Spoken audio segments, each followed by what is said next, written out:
अच्छा, ये एक वेबसाइट है। अच्छा, इस वेबसाइट में ना कुछ डिफरेंट डिफरेंट चीज़ें बनी हुई हैं, जैसे नैव बार एक बना हुआ है, उसके बाद ये हीरो सेक्शन आ गया, उसमें टेक्स्ट लिखा आ रहा है और ये कुछ आइकन्स बने हुए हैं और ये कार्ड बने हुए हैं।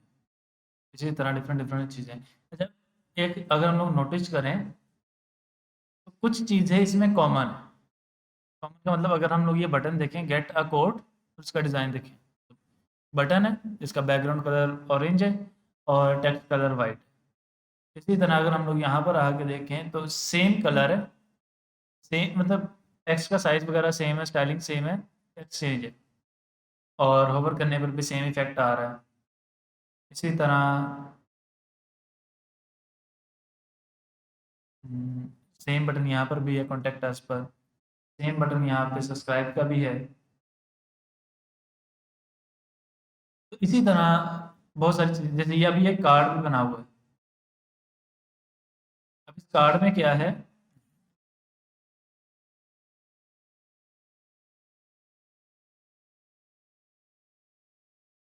कार्ड सारे के सारे एक जैसे ही हैं।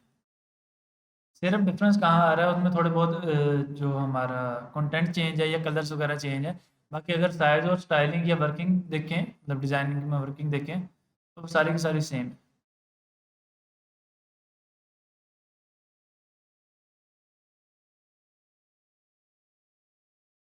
इसी तरह डिफरेंट वेबसाइट्स पे अगर हम लोग जाएं, मूव करें, तो हमें ना बहुत सारी चीज़ें सेम मिलेंगी।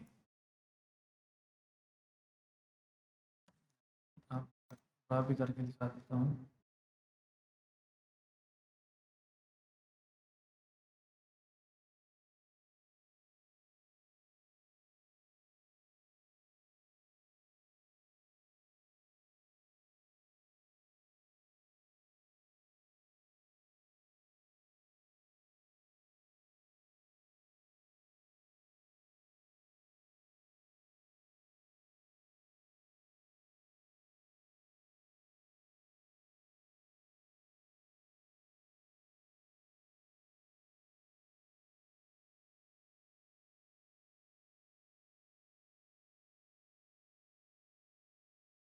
अच्छा, ये एक पूरी वेबसाइट है, उसके अंदर डिफरेंट पेज हैं। जब जैसे मैंने अभी एक पेज बना लिया, होम पेज, फिर ये आ गया हमारा कॉन्टेक्ट अस,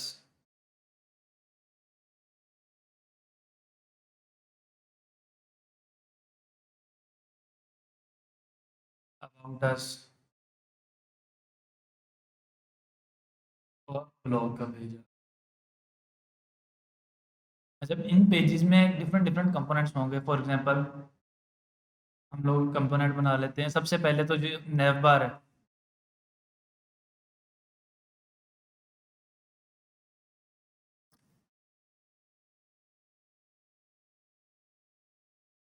हर किसी में सेम हो।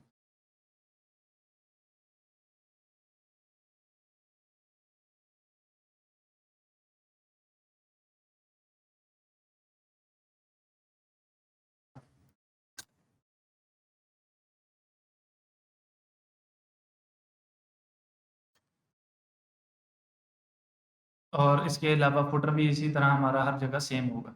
अब वो सेम कैसे होगा कि एक तो उसका साइज, स्टाइलिंग, टेक्स्ट और जो बटन्स वगैरह आ रहे होंगे वो भी सेम है और पोजीशन भी सेम है हर पेज में।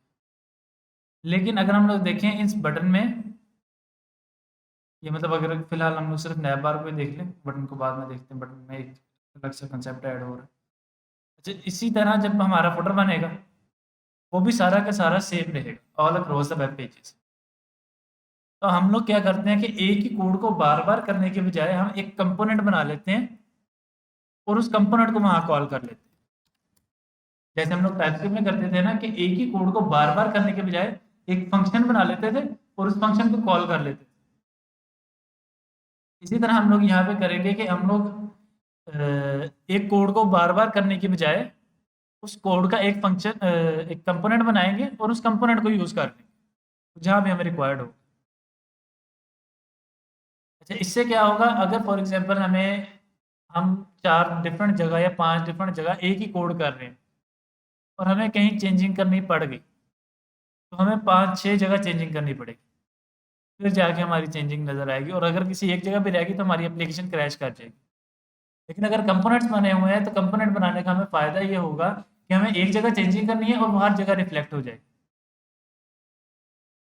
चेंजिंग क्या करनी है? चेंजिंग कुछ भी हो सकती है। चेंजिंग हो सकती है कि अगर हम लोग नैव बार बना रहे हैं तो इन राउट्स के नाम चेंज करने हैं, इनके दरमियान स्पेस चेंज करनी है, कलर चेंज करना है और उसके अलावा इनके पाथ चेंज करने हैं। पाथ का मतलब है कि मैं इस पे क्लिक कर रहा हूँ तो किस पेज पर जाए।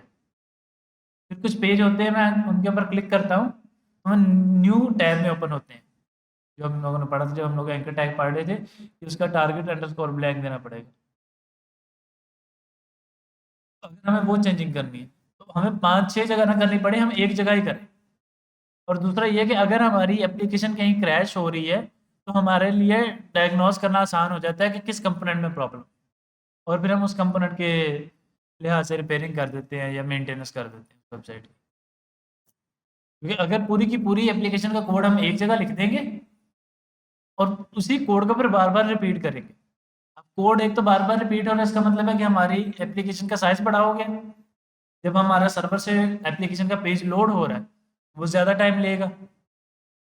ऐसे ही है ना, अगर हम लोग नॉर्मल भी देखें कि अगर हमारा मैसेज या फाइल हम लोग किसी को सेंड कर रहे हैं, वो ज़रा कम एमबीज की है, कम केबीज की है, तो वो इजीली सेंड हो जाएगी। जितनी हैवी फाइल है उतना ज़्यादा टाइम लेगी। इसी तरह हमारी वेबसाइट में भी है, तो जितना ज़्यादा कोड उतनी हैवी फाइल, जितनी हैवी फाइल उतना ज़्यादा टाइम। तो इन सारी चीज़ों से बचने के लिए कि एक तो हमें बार बार मसले आ रहे हैं तो इजीली डायग्नोस हो जाए कि किस कंपोनेंट में मसला आ रहा है, कोड बार बार करना ना पड़े, कोड का जो साइज है या जो बंडल बांधना है वो बहुत ज़्यादा बड़ा ना हो, हमारे लिए कोड को मेंटेन करना आसान हो। रिएक्ट ने हमें एक कंसेप्ट दिया था जिसको हम बोलते हैं कंपोनेंट्स।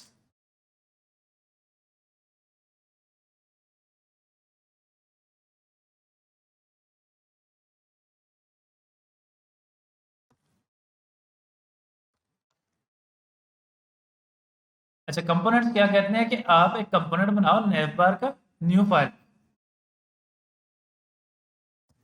का नाम रखो नेवबार डॉट टीएसएक्स, और फिर उस कंपोनेंट को जहां जहां आपको जरूरत है वहां वहां कॉल करते जाओ। लाइक यहाँ जरूर ये यहाँ पर आएगा और उसके बाद यहाँ पर यहाँ, जहां जहां कॉल करते जाएंगे वो वहां वहां पर डिस्प्ले होता है। अब इसी तरह अगर हम लोग एक नेवबार का बना सकते हैं तो क्या हम बटन भी बना सकते हैं? जैसे यहाँ पर उन्होंने आइकन बनाए हुए हैं ना, सारे के सारे आइकन्स सेम है, बिल्कुल सर्कल बनाया है, सेंटर में वो वैल्यूज आ रही हैं। तो या तो है कि मैं 6 दफ़ा एक बटन बनाऊंगा, उसके अंदर आइकन रखूंगा और उसके बाद उसके ऊपर सारी स्टाइलिंग अप्लाई करूंगा कि जी बैकग्राउंड कलर वाइट हो, फ्रंट फोरग्राउंड कलर ऑरेंज हो, बॉर्डर रेडियस जो है हमारा 50% हो या बिल्कुल राउंड हो, राउंडेड फुल। इस तरह की मुझे बार बार बनाना पड़ेगा। इससे अच्छा ये नहीं कि मैं एक कंपोनेंट बना लूँ उनको 5 दफ़ा कॉल कर लूँ। इसी तरह यहाँ पर अब जो कंपोनेंट हमने बटन का बनाया हुआ है, जैसे सर नवीद की ये वेबसाइट है, तो होम पेज पर भी आ रहा है, अबाउट पेज पर भी ये बटन आ रहा है, अबाउट पेज पर ये 2 जगह और आ रहा है। सर्विसेज में जाएं, सर्विसेज में भी आ रहा है अबाउट कंपनी, फिर कॉन्टेक्ट अस यहाँ भी आ रहा है, और कैरियर ये अप्लाई का बटन आ रहा है, रीड मोर, लर्न मोर। इसका मतलब है कि हम लोग जहाँ जहाँ उसको कंपोनेंट को बना लिया है और जहाँ जहाँ कॉल करते जाएंगे वहाँ वहाँ उसकी जो यूआई है वो हमें शो हो जाएगी। जैसे हमारे पास जावास्क्रिप्ट या टाइपस्क्रिप्ट में हमने फंक्शन बनाए थे, जहाँ जहाँ कॉल करते थे वहाँ वहाँ उसकी आउटपुट आ जाती थी। फॉर एग्जाम्पल हम लोगों ने 3 कंसोल लॉग लगाए, सबसे पहले कंसोल लॉग लगाया, फंक्शन कॉल किया, फिर कंसोल लॉग लगा दिए। तो पहले कंसोल लॉग चलेगा, फंक्शन चलेगा और फिर बाद में कंसोल लॉग चलेगा। इसी तरह यहाँ पर होगा कि हम लोगों ने जो टैग लगाए उनके दरमियान में जहाँ कहीं कंपोनेंट कॉल कर दिया वहीं कंपोनेंट शो हो जाए। ऐसे कंपोनेंट क्या है और क्यों बनाना है, यहाँ तक किसी को प्रॉब्लम कैसे बनाना है इस पे आते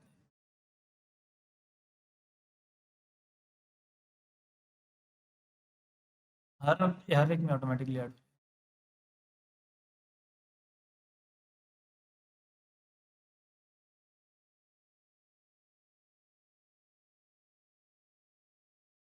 अच्छा, ऐप डायरेक्टरी के अंदर मैं एक मजीद फोल्डर बना रहा हूँ जिसका नाम मैं रख रहा हूँ कंपोनेंट्स।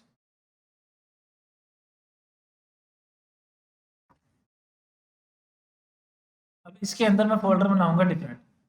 बाज़ औक़ात हम लोग फोल्डर बनाते हैं, बाज़ औक़ात सिर्फ हम लोग फाइल का नेम से ही बना देते हैं, लेकिन फोल्डर हम लोग मोस्टली बना रहे होते हैं ज़्यादातर। मैं आपको बताता हूँ उसकी वजह क्या है। नैवबार जो भी हमें बनाना है उसी जो कंपोनेंट हम बनाना चाह रहे हैं, बटन बनाना चाह रहे हैं, नैवबार बनाना चाह रहे हैं, फुटर बनाना चाह रहे हैं, ये जो भी हमारा कंपोनेंट है। उसके बाद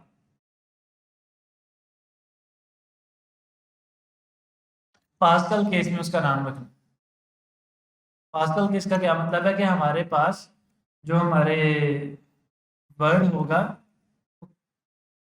कैपिटल लेटर से शुरू होगा, और अगर कहीं स्पेस आ रही है वो कैपिटल लेटर में ही जाए। कंपोनेंट बनाने के लिए ये रूल है, ये स्टैंडर्ड है कि उसका नाम कैपिटल लेटर से ही शुरू हो। अच्छा, अब ऐसा क्यों है? सबसे पहले तो हमें ये समझना है ना कि भाई ये रूल बना है तो क्यों बना है। अ, बिला वजह तो नहीं बन गया कि वैसे ही कोई कन्वेंशन बना दी है। तो अगर हम लोग एक कंपोनेंट बना रहे हैं, जैसे हम अभी हमने देखा बटन का, तो HTML के अंदर तो अपना टैग है बटन का, हम लोगों ने पढ़ा ना BUTTON बटन का टैग। तो दोनों में मिक्स ना हो, मतलब दोनों में अब कंपाइलर वो हो जाएगा कंफ्यूज कि मुझे HTML वाला लेना है या जो कस्टम बिल्ड है वो लेना है। अगर हम स्मॉल केस में सारा बटन बटन बना देते हैं, लेकिन अगर हमारा कैपिटल लेटर में इससे शुरू हो रहा है HTML वाला, तो स्मॉल से शुरू हो रहा है, तो कंपाइलर फिर कंफ्यूज नहीं होगा।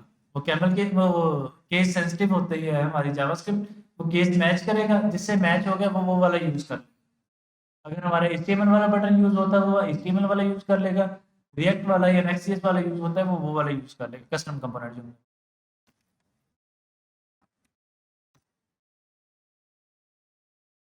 अच्छा जी, अब मैं इसको क्लास नेम इस डैश 16 W डैश फुल और PG डैश रेड डैश 100 कर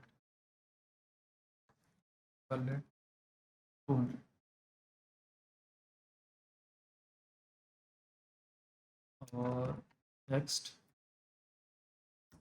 सेट। अच्छा, अभी हमने एक कंपोनेंट बना लिया, जैसे हम लोग रिएक्ट का पेज बना रहे थे, सॉरी नेक्स्ट जेएस का पेज बना रहे थे, इसी तरह हम लोगों ने एक कंपोनेंट बनाया सिंपल सिंटेक्स के साथ। अब इस कंपोनेंट को कॉल कैसे करना है? जहां भी हम इसे कॉल करना चाह रहे हैं वहां पर ये मेरे पास आ गया नैव बार, एंटर प्रेस किया, ये आ गया नैव बार होम पेज। पाथ वो ऑटोमेटिकली गेट कर लेते हैं, ये उसने खुद इंपोर्ट कर लिया। अगर नहीं कर रहा है फिर हम लोग खुद से इसको इंपोर्ट करते हैं। इंपोर्ट खुद ही कर ली, खुद ही कर लेगा मोस्ट ऑफ द टाइम, लेकिन अगर नहीं कर रहा फिर हम उसको खुद कर लेंगे। अच्छा जी, होम पेज पे हो गया। अब मैं एक और पेज बना रहा हूँ, for example about us.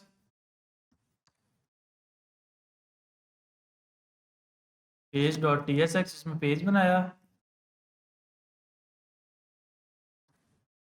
React का फंक्शन बनाया और इसमें मैंने उसको कॉल कर दिया नैव बार। तो जैसे मैंने नैव बार लिखा तो मेरे कंपोनेंट के नाम के सामने उसका पाथ लिखा आ रहा है, ऑटोमेटिकली डिटेक्ट कर। अब अगर मैं जाता हूँ स्लैश अबाउट अस, वहाँ पर भी सेम नैव बार। अगर मैं यहाँ पे कोई और कोड भी ऐड कर दूँ ताकि h1 डॉट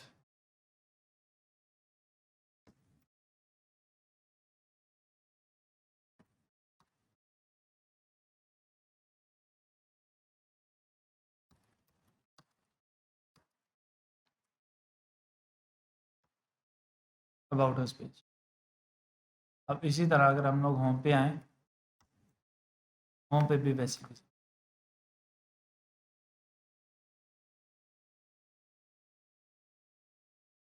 अब इसको हम प्रॉपर एक नैव बार की शक्ल देते हैं ना, कि नैव बार कैसे होते हैं। फॉर एग्जांपल हम लोग इसको ब्लू और 800 या 900, ठीक है। और टेक्स्ट वाइट।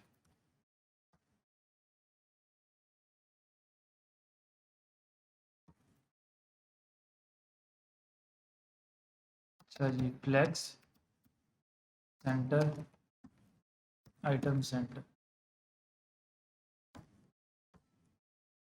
सेंटर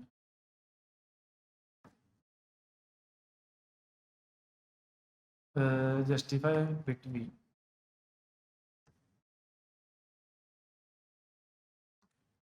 अच्छा जी, एक आ गया डिव डॉट लोगो और लोगो।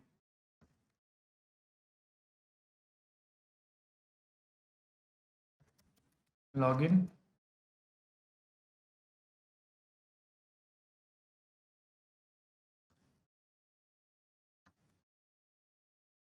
और नैव menus.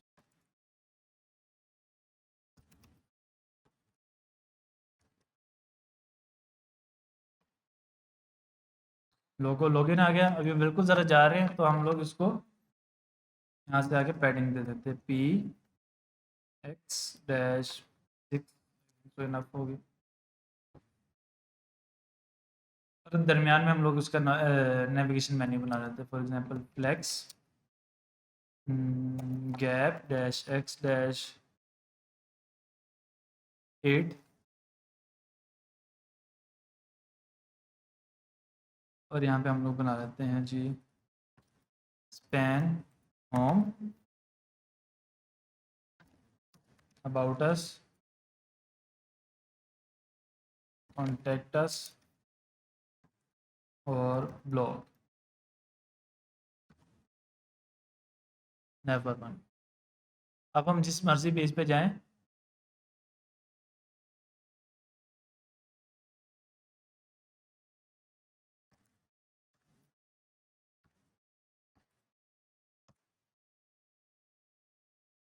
All across the pages same.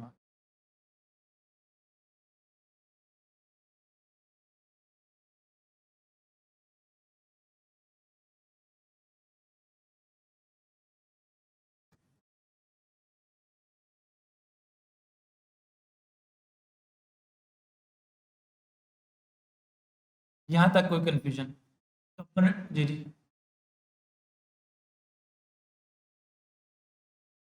About us का फोल्डर बनाया है।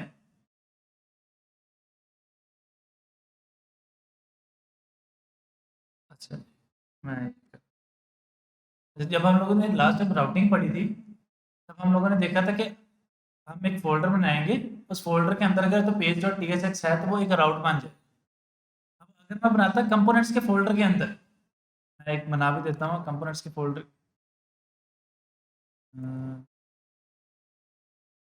ठीक है, कंपोनेंट्स के फ़ोल्डर के अंदर मैं बना देता हूँ टेस्टिंग के नाम से, और इस टेस्टिंग में मैं बना रहा हूँ पेज डॉट टीएसएक्स।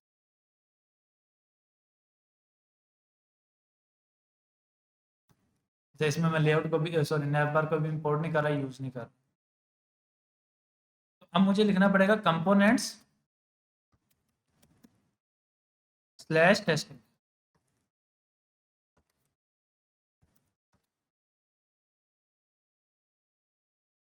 टेस्टिंग भी स्मॉल है, टेस्टिंग वो पेज आ। तो अब अगर मुझे चाहिए कि मेरा जो अबाउट अस का राउट है वो slash component slash about us हो, तो मुझे कंपोनेंट्स के अंदर बनाना पड़ेगा, अदरवाइज ऐप डायरेक्टरी के अंदर रूट। उसका कंपोनेंट कहाँ पे पड़ा है इस चीज़ से कोई ताल्लुक नहीं। कंपोनेंट हमारा किसी और फोल्डर में भी पड़ा हो तो हम लोग वहाँ भी यूज़ कर सकते।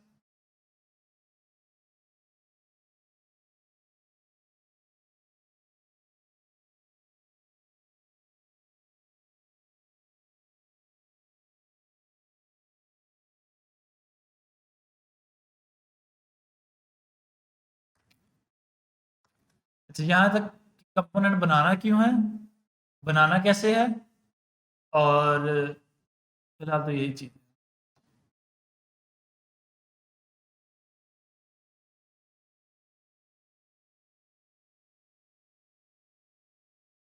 अच्छा, कंपोनेंट की पोजीशन चेंज की जा सकती है कि अगर मैंने एक कंपोनेंट बिल्कुल टॉप पे कॉल किया है, दूसरे पेज में मैं जाके उस कंपोनेंट को बिल्कुल बॉटम पे कॉल कर दूँ। फॉर एग्जांपल मैं यहीं पर एक div बना लेता हूँ, div dot min dash h dash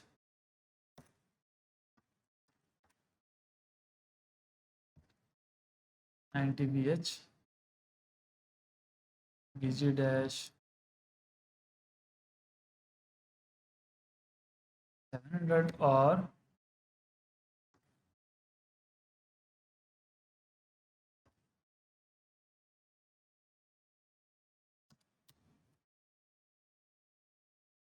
अब अगर मैं जाता हूँ कंपोनेंट्स टेस्टिंग पर, तो वो नीचे आ जाएगा। ऊपर एक div आ गई, उस div में हम लोग जो भी कंटेंट शो करना चाहे वो कर सकते हैं। मैंने एक खाली div रखी है और नीचे मेरा नैप आ रहा।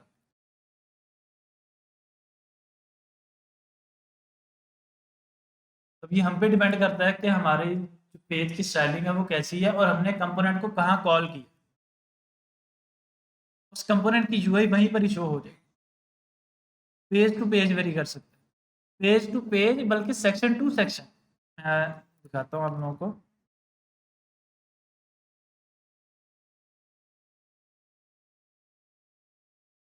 वो बटन बना आ रहा है, ये होम पे चले जाते हैं।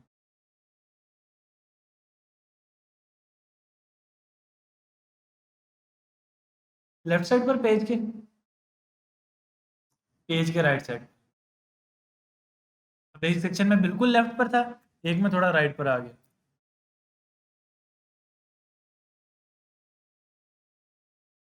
तीसरे में दोबारा लेफ्ट पर, और एंड वाले सेक्शन में बिल्कुल ही राइट। तो ये हमारी मर्जी है कि हम उस फंक्शन, सॉरी, उस कंपोनेंट को कॉल कहाँ पे कर।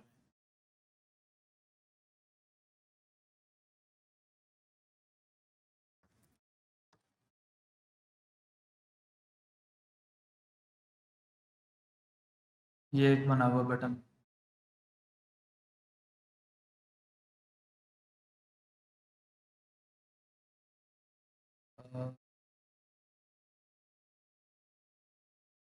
साइन आओ, ये सबमिट का एक बटन बना हुआ है जो यहाँ सबमिट में कॉल हो रहा है, एंड ओटीपी पे कॉल हो रहा है, रिजल्ट गेट करते वक्त कॉल हो रहा है, और डिफरेंट डिफरेंट जगह पर यूज हो।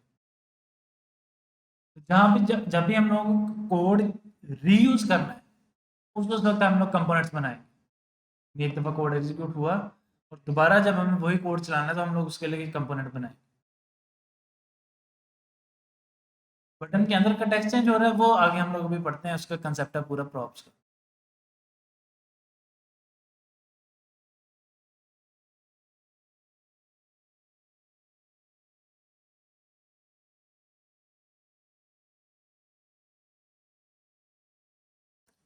बटन की पोजीशन चेंज हो रही है। मैं अभी एक और बना लेता हूँ। फॉर एग्जांपल अब हम एक और कंपोनेंट बना लेते हैं बटन के नाम से, बटन, और इसमें हम लोग बनाएंगे बटन, और इसको हम लोग कॉल कर लेते हैं, टेस्टिंग में ओपन है।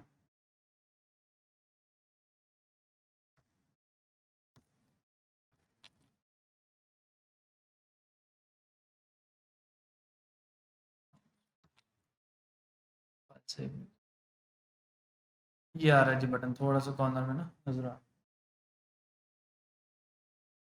अच्छा, अब इस बटन को थोड़ा सा स्टाइल करते हैं और फिर देखते हैं कि इसकी पोजीशन हम लोग कैसे सेट कर सकते हैं।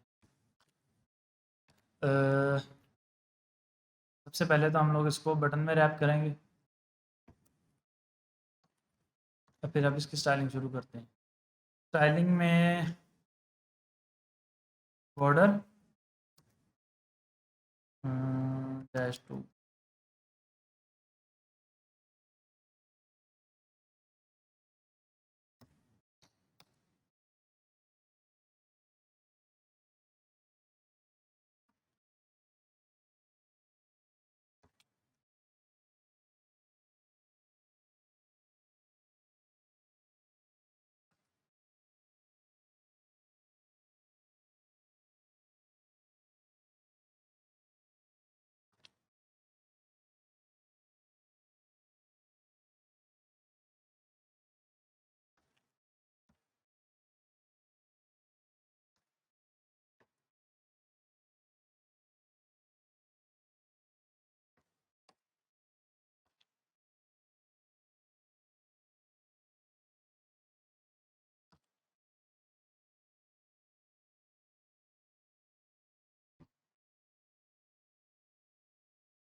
ये एक बटन बन गया।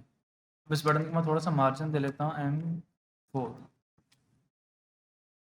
ये हमारे पास बटन पास है। अब यहाँ पर बटन कहाँ पे है? बॉटम लेफ्ट पर। अब इसी बटन को मैं अगर कॉल करता हूँ home page div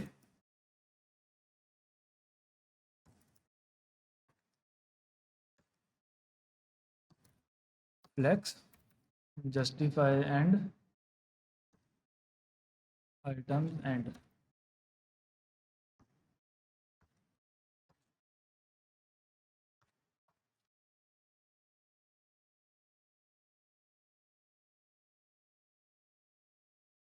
top right. इसी तरह अगर हम लोग कर दें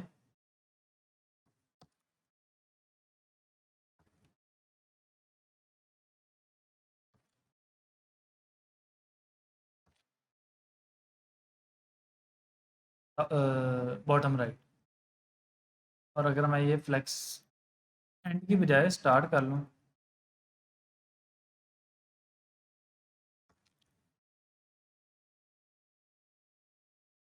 और अगर हम लोग इसको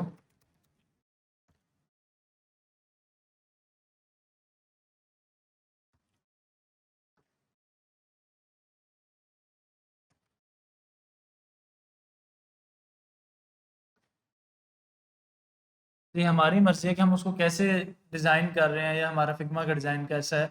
उस डिज़ाइन को यूज़ करते हुए हम लोगों ने समझना है कि ये बटन अब कहाँ पे आएगा।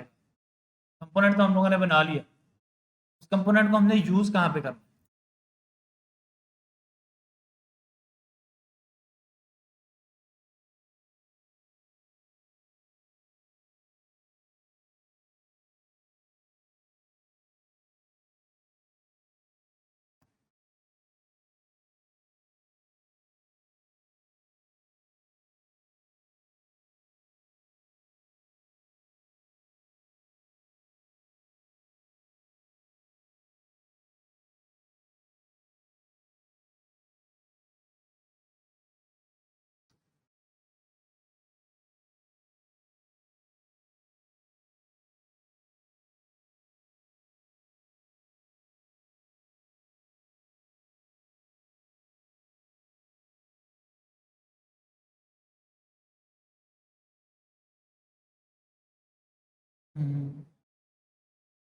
वो अभी हम लोग करते हैं।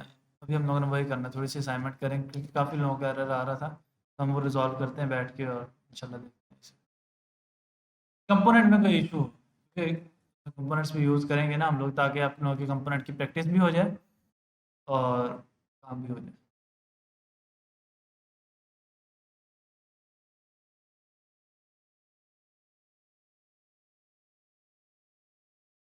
कंपोनेंट्स के लिए क्या है?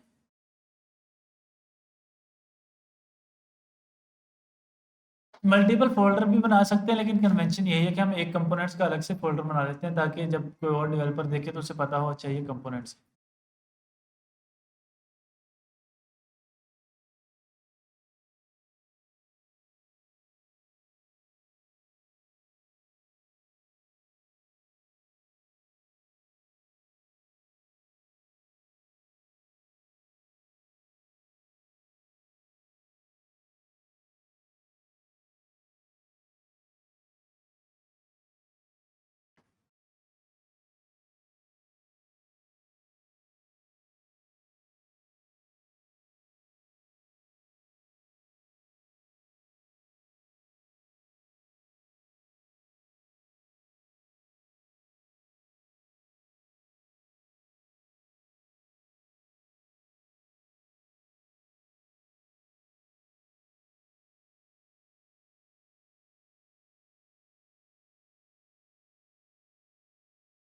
चलिए, वो असाइन